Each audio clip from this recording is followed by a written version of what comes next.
Nah, ini penghasilan dari usaha dari bisnis income. Kemudian penghasilan dari pelayaran, perusahaan dari asosiasi hubungan istimewa. Jadi hubungan istimewa gini, eh kalau seandainya perusahaan Toyota bikin pabrik di sini kan, nah, selalu ada transaksi antara Toyota Jepang dengan Toyota Indonesia. Ini karena anak perusahaan dengan induk perusahaan selalu ada mempunyai hubungan istimewa. Ya. Kemudian juga ada dividen karena pemegang sahamnya dari luar negeri. Dia pada saat untung pembagian dividen maka dia ada transaksi ke luar negeri. Kemudian ada bunga. Bunga ini kalau pinjaman kita dari luar negeri, kita kan harus bayar bunga.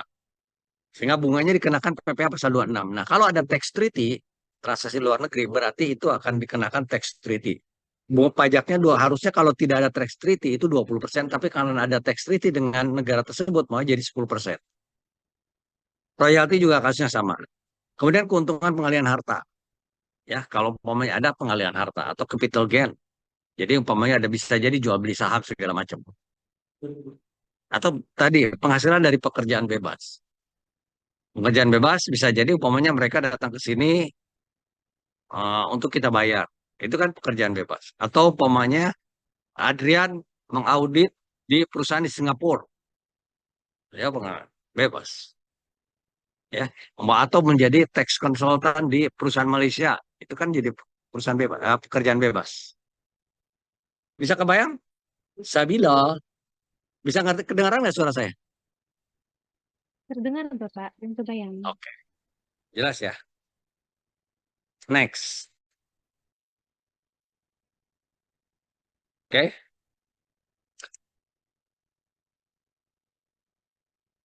oke. Adrian, bantu Adrian. Adrian, Ya, baik, Pak. Eh, Jenis-jenis penghasilan yang diatur umumnya meliputi 16 jenis penghasilan, yaitu lanjutannya ini sebelumnya.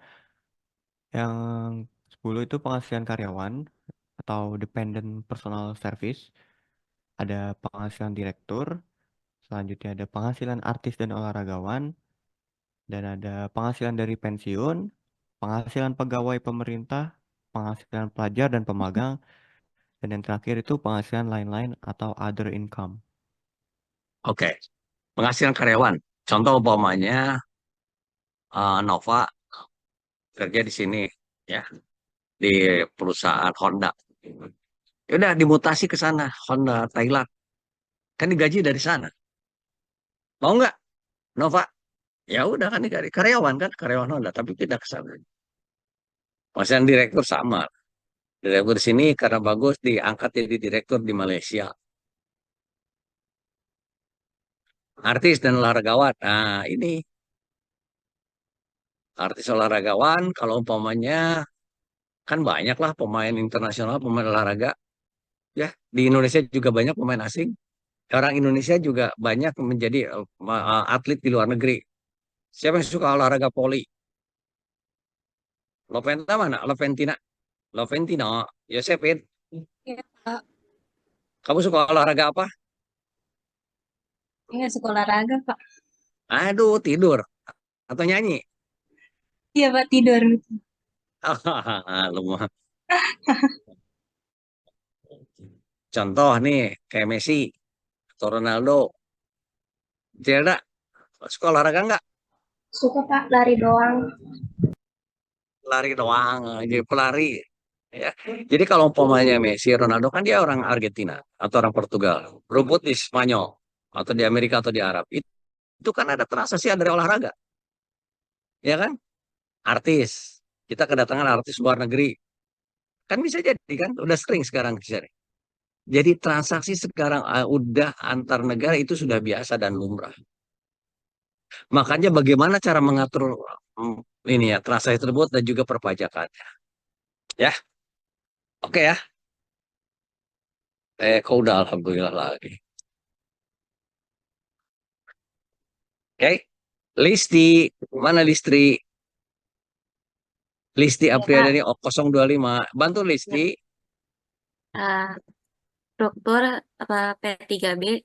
Suatu P3B yang lengkap umumnya membuat ketentuan mengenai yang pertama itu metode penghindaran pajak berganda, yaitu dapat berupa expansion method atau credit method. Yang kedua itu ketentuan khusus meliputi ketentuan tidak boleh adanya diskriminasi, prosedur persetujuan bersama, pertukaran informasi, bantuan penagihan pajak, dan perlakuan staf diplomatik. Yang terakhir itu ketentuan penutup berupa ketentuan mengenai mulai berlakunya P3B atau penghentian P3B. Gitu, Oke. Pak. Naila, makasih. Naila, Sekar, Ayu, Adriana, Naila, Iya, Pak. Naila. Iya, Kecil Pak. suaranya ini, Naila. Naila, coba. Apa ini maksud dengan exemption method? Eh, Extension method itu sebentar Pak. Yang lain searching kalau nggak tahu ya. Nanti biar saya tanya ini ya. Membebaskan setiap pajak penghasilan yang diperoleh di luar negeri, atau dengan kata lain setiap transaksi di luar negeri itu tidak dikenakan pada negara domisili. Oke. Ya. Intan, ada pendapat lain nggak Intan? Intan. Iya, Pak. Kurang lebih Exemption sama method kayak apa? Naila. Kenapa, Pak? Nyontek ya? Nyontek. Enggak, kan, Ya, kan apa sama, kurang? Pak, di Google. Ah, coba ulangi. Satu apa lagi sama-sama, Intan? Ya, sebentar, Pak. Hah? Iya, Pak, bentar. Exemption method itu pada dasarnya adalah membebaskan setiap pajak penghasilan yang diperoleh di luar negeri, atau dengan kata lain bahwa setiap transaksi luar negeri tidak dikenakan pajak di negara domisili. Oke. Ya, itu di exemption dikecualikan ya intinya ya tidak dikenakan karena ada karena nanti sudah diatur. Contoh yang tadi dia kerja di sana, dia dapat income di sana, ini gimana? Ya oleh kayak salah satunya harus mengexemption atau kredit method. Kalau kredit method apa maksudnya? Nova, kalau kredit method. Baik, Pak. Kredit Kan? method, negara domisili tetap mengenakan pajak pada seluruh penghasilan termasuk yang berasal dari luar negeri. Namun Oke. memperbolehkan pengurangan pajak yang sudah dibayarkan atau dipotong di luar negeri atau di negara sumber seperti itu, Bapak. Oke, jadi mulai kita kredit pajak dengan mengajukan di contoh di Indonesia, dia domisili di Indonesia segala macam. Terus dia penghasilan dari luar, boleh tetap dikenakan pajak di sini. Kalaupun penghasilan dari luar itu mereka sudah kenakan pajaknya, tapi datang ke sini dapat dikreditkan potongan-potongan pajak di sananya. Kan kita sudah belajar mengenai PPh pasal 24. Ya, udah betul belajar belum? Lupa. PPh pasal 24 kan mengatur kredit pajak luar negeri. Ya, halo, lupa ya. Desti, lupa nggak? Ya, Pak, tapi ingat kalau PPh 24 bisa jadi kredit pajak, Pak. Iya, mungkin ingat kurang lebih regulasinya, aturan mainnya, tapi detailnya kan lupa. Nanti kita buka lagi ya. Ya. Karena saya rasanya sih Mas sudah menjelaskan mengenai kredit pajak luar negeri ya. Nah ini seperti ini. Ya, oke. Ketentuan khusus meliputi ketentuan tidak boleh adanya diskriminasi. Jadi kita harus general, nggak boleh. Oh buat si A boleh, buat si B nggak boleh itu jangan. Ya, oke. Nah, kemudian juga ketentuan penutup berupa ketentuan mengenai mulai berlakunya. Nah, biasanya P3B ini mencakup kapan mulai berlakunya dan mulainya dan seterusnya kapan.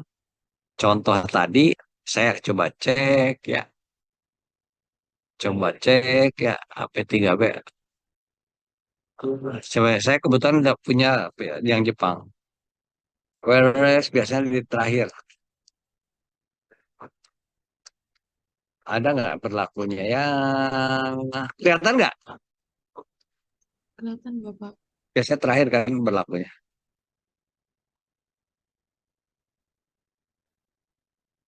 Lagi mencari-cari. Bahasa Jepang ini, Wak. Aduh, bahasa Jepangnya.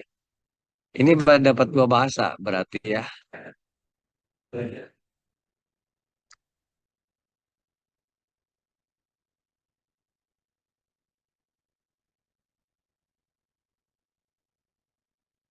Ditandatangani sebagai di Tokyo tanggal 3 bulan Maret tahun 82. Ya kan? Oke. Antara Yoshio Sakurochi dengan Surya Hadi Projo. Ya, ini mulai berlaku ditandatangani. Don. Ya, kalau kita udah isi Google Form, Don. Ya, benar nggak Listi? In duplikat Tokyo tanggal 3 Maret. Itu ya. Atau nanti saya belum cari lagi sekolahnya sampai dan berakhirnya kapan. Oke?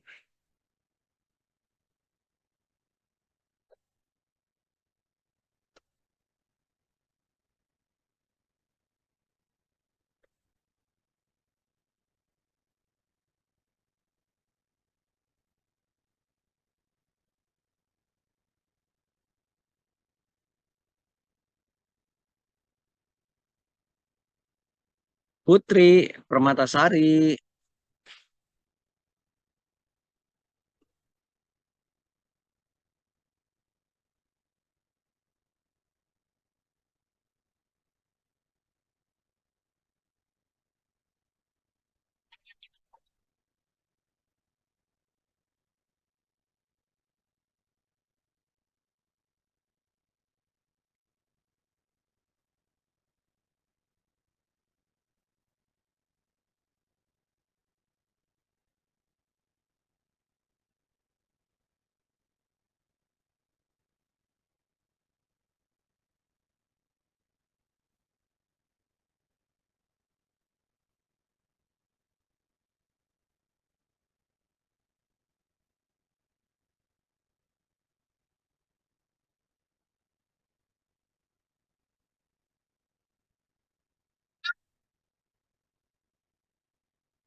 Nah ini.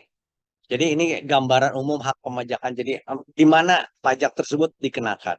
Ya, penghasilan aturan kekayaan dapat dipajaki di negara sumber tanpa pembatasan. Jadi bisa jadi sumbernya contoh tadi penghasilan dari Amerika. Ya udah di Amerika dipotong pajaknya. Berdasarkan memberikan hak pemajakan yang masuk dalam kategori ini biasanya menggunakan frasa may be tax in. Jadi pajakannya di sana. Ya, ini kata-kata aja. Jadi kata-kata yang memang bisa dikatakan.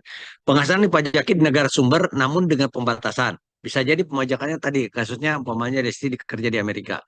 Dapat tinggalnya di Amerika, dipajaki di Amerika, namun dengan pembatasan. Rumusan kedua yang memberikan hak pemajakan yang masuk dalam kategori ini biasanya menggunakan bahasa may be tax in diikuti dengan the tax to change shall not exceed %. Ya, di sana terus kemudian ada batasan-batasan dengan persen. Ya, kemudian penghasilan untuk kalian tidak boleh dipajaki di negara sumber. Nah, bisa juga umpamanya tadi pekerja di luar negeri di Amerika tidak boleh dipajaki di luar negeri di Amerika, tapi ketentuan yang memberikan hak pemajakan yang masuk ke dalam kategori ini biasanya mengatur proses shall be taxable only in. Jadi dikenakan pajak hanya di gitu. Ya, bisa paham nggak kira-kira? Ini yang mengatur bisa di sana, bisa di sana dipungut tapi dengan dibatasi yang mengatur, kemudian bisa hanya di Indonesia aja. Jadi aturan-aturan seperti yang harus dijelaskan. Oke? Ada 3 kemungkinan. Ya.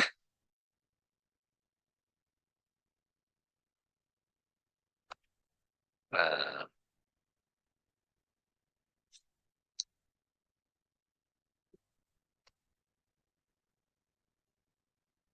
Jupenti, Jupentia.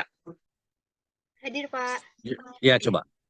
Interpretasi P3B, salah satu sumber hukum internasional yang penting untuk dipertimbangkan dalam melakukan interpretasi P3B adalah Konvensi Wina 1969 atau Vienna Convention on the Law of Treaties 90 and 69. Konvensi Wina 1969 memberikan panduan umum tentang interpretasi perjanjian antara dua negara atau treaty, yaitu pasal 31 sampai dengan pasal 33.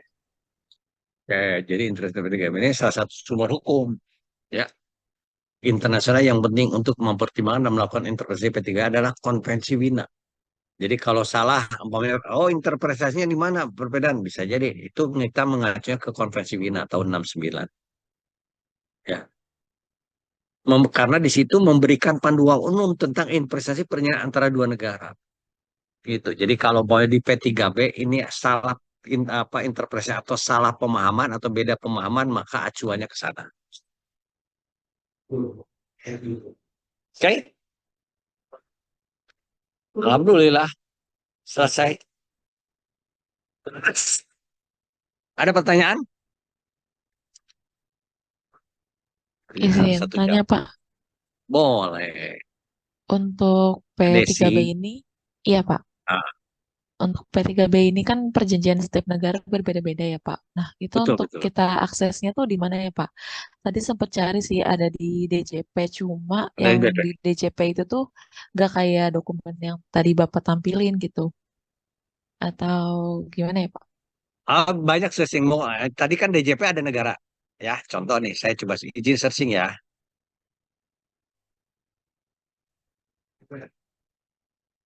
Bentar ya.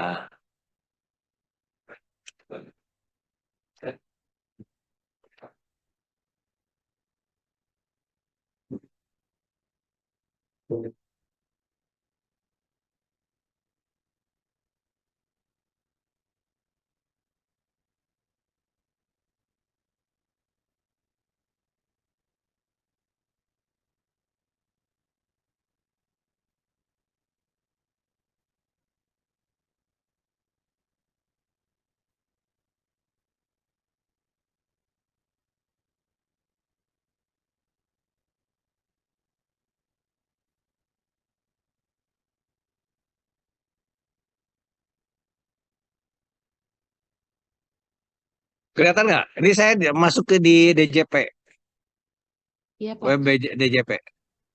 Kelihatan nggak? Des. kelihatan Pak. Nah, ini DJP nih. Saya masuk ke DJP nih. Kita tinggal pilih aja Jepang.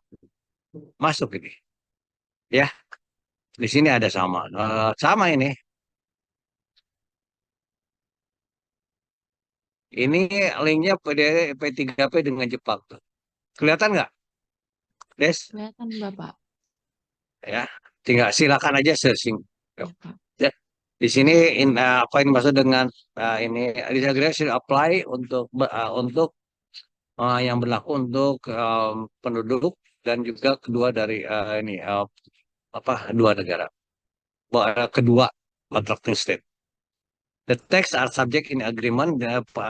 Subjek dari perjanjian ini adalah di Jepang, the income tax dan corporate income tax, ya perusahaan. Di Indonesia, income tax, pendapatan dan juga tax perseroan badan, ya. Dan juga interest, dividen, royalti, pajak. Di Indonesia lebih rinci. Oke, Des. Sesi banyak kok. Oke Pak, siap Pak. Kemudian izin untuk cross check pemahaman saya Pak terkait yang tadi OECD terus sama UN Nah, model. Jadi itu tuh sebenarnya sebagai acuan ketika kita membuat P3B atau gimana ya Pak? Soalnya tadi sempat cari-cari kalau yang OECD itu tuh tujuannya itu untuk perdagangan negara-negara maju gitu Pak. ya. Sedangkan kalau yang UN model itu tuh untuk negara-negara berkembang sehingga tujuannya itu untuk invest. Ya. Atau gimana ya Pak? Jadi ini bukan berarti mengacunya P3B mengacunya ke sana. Biasanya disesuaikan dengan transaksi antara negara dan juga regulasi dari pajak masing-masing. Nah, kebetulan kalau umpamanya OECD ini adalah kalau umpamanya tidak ada di P3B, jadi yang umum itu mengacunya ke ya aturan secara umum.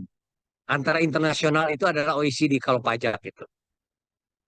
Saya kalau boleh, yang kemarin ini pajak saya ada pakai di putusan pengadilan, pernah saya kasih nggak? Ada dasar OECD, hakim ada OECD nggak di situ? Udah dibaca belum? Karena kebetulan salah satu dasar saya mengajukan di gugatan di pengadilan adalah landasan dari OECD. Contoh, bentar, saya ada gugatannya. izin ya, saya coba searching dulu ya. Masih ada nggak ya? Bentar ya.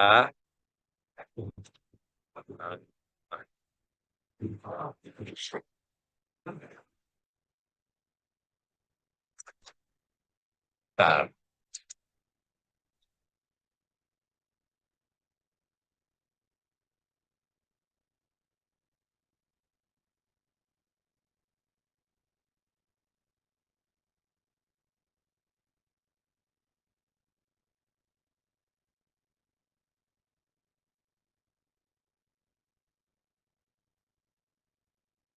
Bentar ya.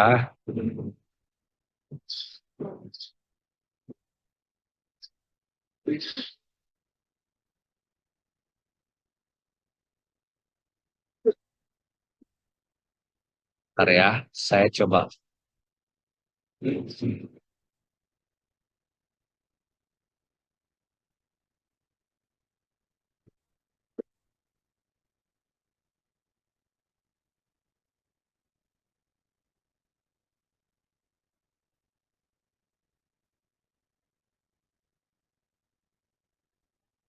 Sih.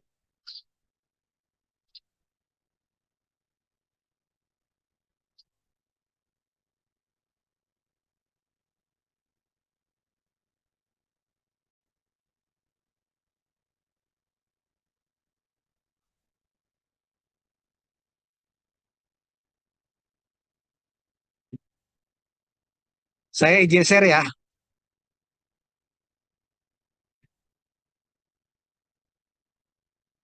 Nah,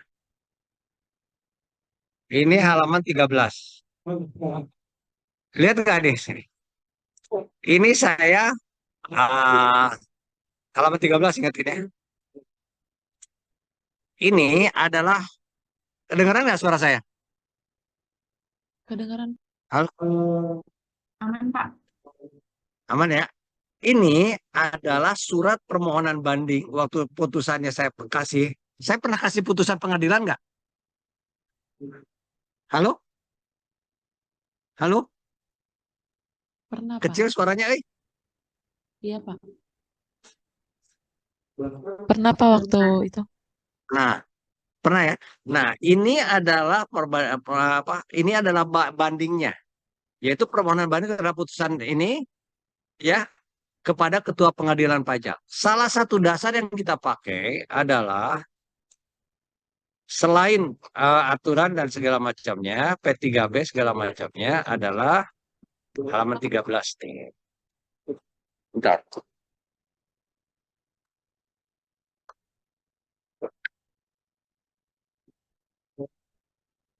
Nih, ini dasar. Nah ini, paragraf 8, kemudian dari OECD. Apa yang dimaksud dengan royalti? Kemudian paragraf 11, artikel nomor 12. Nah, ini apa yang dimaksud dengan tax and convention on income capital, membutuhkan pembayaran royalti. Ini royalti. Jadi salah satu dasarnya adalah dan saya mengacu pada OECD.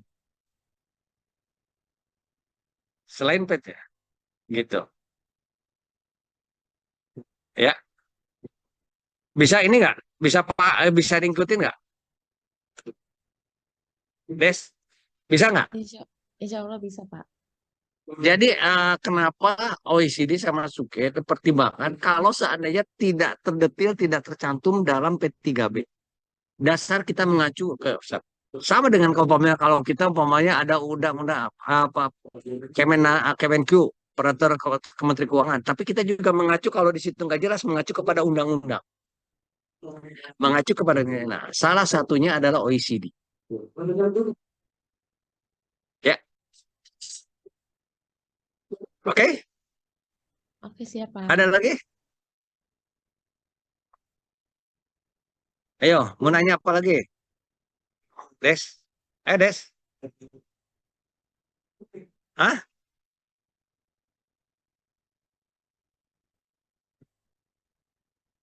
Ini nanti semester 6 ya?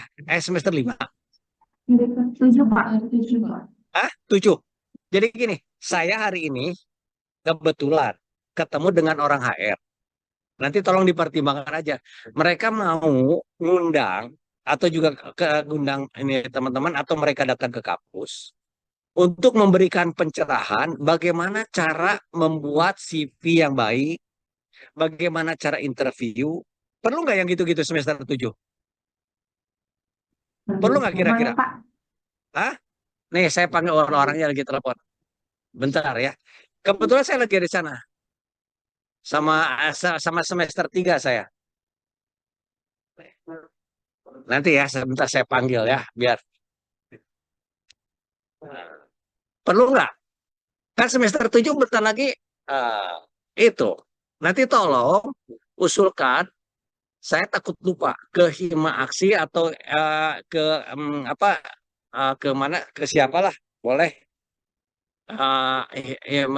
FEB atau siapa untuk mengundang mereka ya. Nanti saya coba. Ini kebetulan saya lagi ada acara di Senin, jadi ini sebentar mereka lagi telepon. Udah suruh bicara aja. Coba persiapkan pertanyaan, ya persiapkan pertanyaan.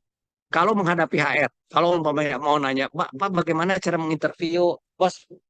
Oh, bentar. Cara interview yang bagus, bagaimana cara bikin lamarannya bagus. Siapin pertanyaan 5 menit, nanti saya panggil orangnya. Mau nggak? Ayo. Berarti saya panggil nih orangnya nih. Kebetulan Mas Tapi masih telepon. Mau nggak? Iya, boleh, Hah? Pak. Hah? Boleh, Pak. Boleh? Oke, Iya. sebentar ya. Mana orangnya? Bentar. Dia masih telepon lama banget.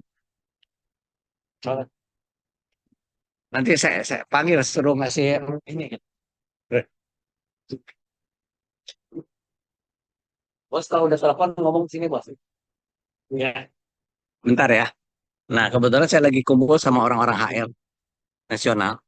Jadi mereka bisa kasih sharing ke kita bagaimana cara menghadapi dunia kerja. Ya, nggak apa-apa kan? Ya, angkat sebentar. Kita artinya gini, kalau pajak itu kan belum tentu, tapi wawasan yang kita perlukan. Ya, nanti dia mau ngasih materi ke kita seputar apa aja yang diperlukan. Mau nggak, Desi? Hah? Iya, Pak, mau, Pak.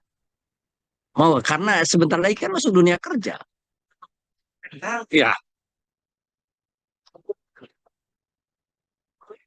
bentar. Dia ini lagi telepon lama juga. Ada pertanyaan nggak sambil nunggu mereka? Hah? Ada pertanyaan nggak? Siapin pertanyaan. Ya, ayo.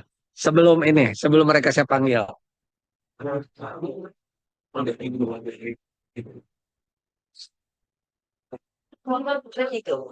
Ah,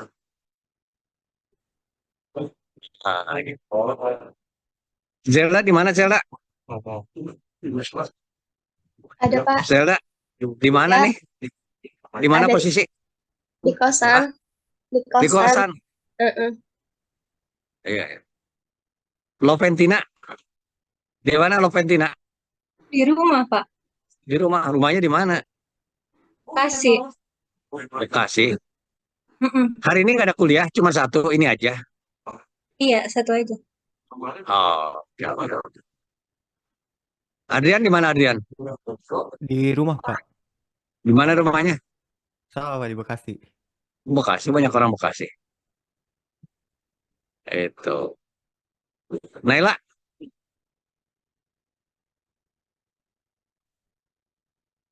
nggak ada kuliah lagi kan hari ini? Iya, Pak.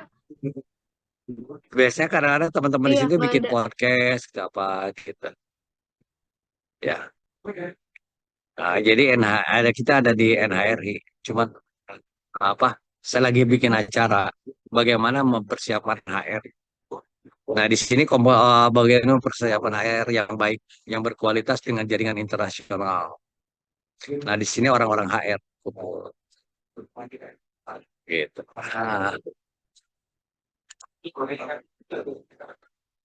Aneh, euy. Kok cuma ini? Tapi ya udahlah, next. Ya, nanti tolong sampaikan aja ngundang mereka. Mereka si meeting masih telepon, ya. Mau ditunggu? Nanti next time. Next time ya. Ya. Oke. Kalau gitu, ada pertanyaan nggak? Bapak izin tanya, Pak. Boleh, boleh, boleh. Berarti kalau misalkan pakai OECD itu dia tetap tarifnya itu 20% ya, Pak. Terus di Ya, P3B ini mengatur tentang ini nggak, Pak? Penghasilan yang perusahaan itu mempunyai hubungan istimewa gitu atau afiliasi di Indonesia dan di luar negeri gitu, Pak. oh, biasanya jarang. Mereka apa? Tadi kan hanya mencantumkan bagi mereka yang sahamnya 25% ke atas. Bagi yang di 25% ke bawah. Jadi mereka tidak mencantumkan karena hubungan istimewa itu kan detail. Jadi mereka hanya batas, istilahnya bisa beda-beda karena hubungan istimewa kan tiap negara beda-beda. Bisa dikatakan hubungan istimewa atau enggak aja bisa jadi beda-beda. Ya. OECD hanya mengatur ketentuan umum bahwa apa biasanya transaksi dengan negara. Mengenai tarif segala macam OECD tidak membahas. Tarif itu ditentukan oleh negara masing-masing. Kita 20% itu karena tarif pasal 26, 20%. Pada saat masuk ke P3B, itu kenanya 10% sampai 15%.